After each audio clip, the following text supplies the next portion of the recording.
کہتے ہوئے سنے گئے کہ دوبارہ دوبارہ۔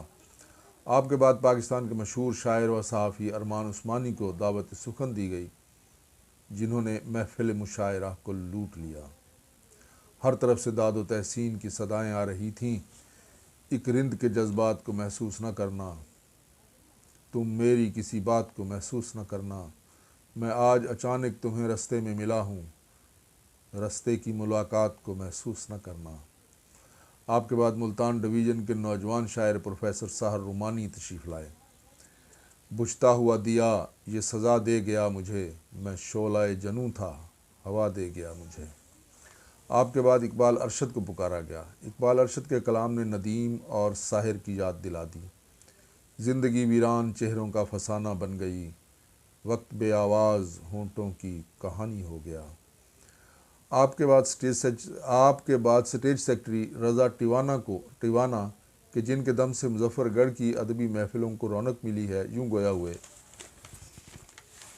بارش بڑھی جو حد سے تو گر ہی پڑی رضا، کچا مکان چھت کو کہاں تک سنبھالتا۔ آپ کے بعد ملک کے ممتاز شاعر طنز و مزاح غفور ستاری کو چیلنج کیا گیا۔ غفور ستاری کا نام لینا تھا کہ محفل قابو سے باہر ہو گئی۔ ہر طرف فرمائشوں کی بھرمار گونجنے لگی۔ آپ نے ایک نظم اپنے خاص انداز میں ملاوٹ کے عنوان سے سنائی جو بہت دلچسپ تھی۔ آپ کی ایک دوسری نظم جو آئین پر کہی گئی تھی، اس کا ایک شعر ملاحظہ فرمائیے: آ برسا ہم پر پھول کہ اب تک ہم پر پتھر برسے ہیں، آ برسا ہم پر پھول کہ اب تک ہم پر پتھر برسے ہیں، آئین گلستاں ہم تجھ کو 25 برس تک ترسے ہیں۔ یہ سن 73 میں یہ چھپی تھی، تو اس وقت غالباً 25 برس پاکستان کو ہو چکے تھے۔ عوام واہ واہ کر رہے تھے۔ مسرور صابری پاکستان کے مشہور شعراء میں گنے جاتے ہیں، آپ کے ترنم کا جواب نہیں۔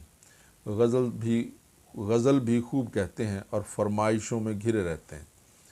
وہی ایک زینت صحن چمن تھا جو غنچہ بن کھلے مرجھا گیا۔ آپ کے بعد ندیم بصیروی جو مظفر گڑھ کے کہنہ مشق شاعر ہیں تشریف لائے۔ آپ نے آئین پر ایک نظم پیش کی جو بہت پسند کی گئی۔ آپ کے بعد شار کمبالوی کو دعوت سخن دی گئی۔ آپ عروض کے شہنشاہ ہیں، داغ ثانی ہیں، ہر صنف میں طبع آزمائی کرتے ہیں۔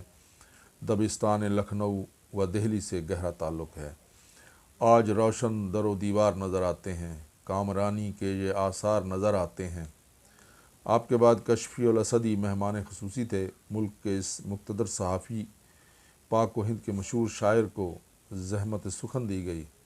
آپ نے زندگی کا نقشہ اس طرح کھینچا: بے کسی دیکھی نہیں یا بے بسی دیکھی نہیں، زندگی میں نے کوئی دلکشی دیکھی نہیں۔ اب خیر سے نصف رات بھیگ چکی تھی اور مشاعرہ اپنے پورے جوبن پر تھا کہ شیر افضل جعفری کا نام پکارا گیا۔ شیر افضل جعفری صاحب کا نام آتے ہی حاضرین کے ذوق دیدار کی آنچ اور تیز ہو گئی۔ جعفری صاحب اسٹیج پر یہ کہہ رہے تھے: رہے حیات میں آتے ہیں سولیوں کے چمن، بشر کو چاہیے گردن ذرا اٹھا کے چلے۔ خطبہ صدارت اور اختتام مشاعرہ پر صدر صاحب چودھری امتیاز احمد شاہی ڈپٹی کمشنر مظفر گڑھ نے خطاب کرتے ہوئے فرمایا کہ شاعر ملک کا ذہین ترین طبقہ ہے۔ آج مجھے یہ دیکھ کر انتہائی مسرت ہوئی ہے کہ آئین پر شعراء کرام نے جو منظوم تاثرات پیش کیے ہیں، یہ ہماری اس تاریخی تقریب میں یادگار کی حیثیت رکھتے ہیں۔ آج آئین پر ملک کے شاعروں نے جن قیمتی جذبات کا اظہار کیا ہے، میں اس پر انتہائی مسرت محسوس کرتے ہوئے سامعین اور شعراء کرام کو مبارکباد پیش کرتا ہوں، اور بڑے فخر کے ساتھ قائد عوام کے اس کارنامے پر شعراء کرام کے نہایت پاکیزہ اور حقیقت پر مبنی منظوم تاثرات کے اس بیش باغ خزانے کی فراہمی پر ان کو خراج تحسین پیش کرتا ہوں۔ بالآخر اسٹیج سیکرٹری نے مشاعرہ کے خاتمے کا اعلان کیا۔ رات کا دامن بھیگ چکا تھا۔ خنک ہوا اور تاروں کی ٹھنڈی چھاؤں میں یہ پرتکلف محفل شعر و سخن اختتام پذیر ہوئی۔ لوگ لطافت و خوشی کے جذبات سے سرشار اپنے اپنے گھروں کو لوٹے۔ یہ محفل مظفر گڑھ میں یادگار رہے گی۔ ناظرین، یہ تھی سن 1973 میں آئین پاکستان کی منظوری کے بعد جو مظفر گڑھ میں ایک مشاعرہ منعقد کیا گیا، اور اس کی جو روداد اس وقت کے مظفر گڑھ کے اخبار ہفتہ روزہ بشارت میں شائع ہوئی، جسے حکیم سید عبدالمجید راہی نے تحریر کیا، اور میں نے آج کے اس پروگرام میں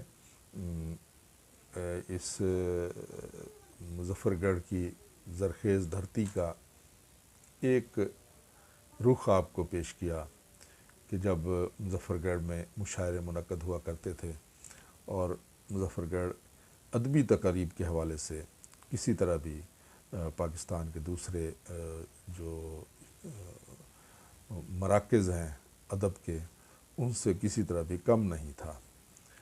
اگرچہ آج بھی ادب کا ایک سلسلہ جاری ہے، ادبی تقریبات کا سلسلہ جاری ہے، لیکن وہ لوگ اور وہ رونقیں اب نہیں رہیں۔